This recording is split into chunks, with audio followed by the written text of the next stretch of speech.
Hey everybody, I'm Adam, and this is Think Club. Hey everybody, I had a debate with a socialist on another YouTube channel, so I wanted to let everybody know by giving a shout out to my boy James over at Modern Day Debate. You can find a link to the full debate in the description below. It was a lot of fun, and I really appreciate Vaush giving me the opportunity to debate him. Vaush is an up-and-coming YouTuber with a sizable following. Vaush is also a huge fan of RichardDWolff, someone who I've talked about on the channel before. RichardDWolff is the Marxist professor that challenged Jordan Peterson to a debate last year. I made a response video to Dr. Wolff's challenge, and it nearly got 1 million views. Jordan Peterson himself even left a comment on that video, offering the foreword he wrote to the newly republished copy of Gulag Archipelago as his response to RichardDWolff. Wow, go capitalism. Well, if you are one of those nearly 1 million people who watched that video, you got a big laugh when RichardDWolff explained how once we get rid of capitalism, businesses would be run via the process of collective management. And I even have the clip from that video right here. Now, in this clip, RichardDWolff explains how a restaurant would be managed after socialism, how we would collectively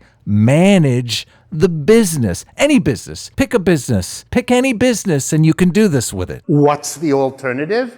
I already told you at the beginning of this little monologue.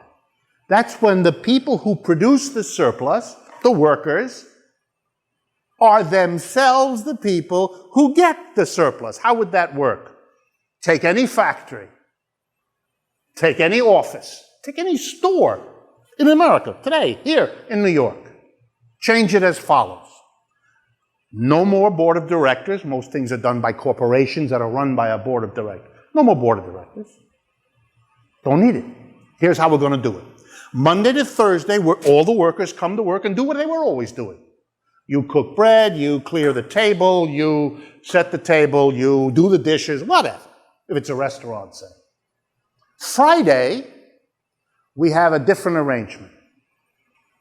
You come to work, half of you, and you do your regular job, and the other half of you sit around making the decisions. The menu, the investment, the redecorate, all the decisions that used to be made by the capitalist, the boss. The following week, the group of you that had meetings all day Friday last week, you do the work in the restaurant, and the other half of the workers have a meeting instead where they go over these decisions. Workers become their own board of directors. Workers become their own capitalists. Or to say the same thing another way, the worker-capitalist division dissolves. Now, this topic came up in our debate, and I'm honestly unclear on Vaush's position, since while he seems to virtually idolize RichardDWolff, he claims, thank God, that collective management is a terrible idea. Now, if this is the case, if this is truly the case, I would encourage Vaush to make this distinction clear to his audience. Collective management is a laughable idea, and I agree with Vaush that RichardDWolff should not be proposing this idea to the students he teaches and mentors. Let's get to the specifics here. I'm unclear on your position on collective management. Like you have said collective management is not a thing that people advocate for, but I know you're a big fan of RichardDWolff, and RichardDWolff himself advocates for collective management. No, collective ownership. No, collective management. Democratic management. I don't think everybody in a business can be a manager. That seems a little bit messy, but you can democratically vote in your managers and vote them out if you feel they're not representing your interests appropriately.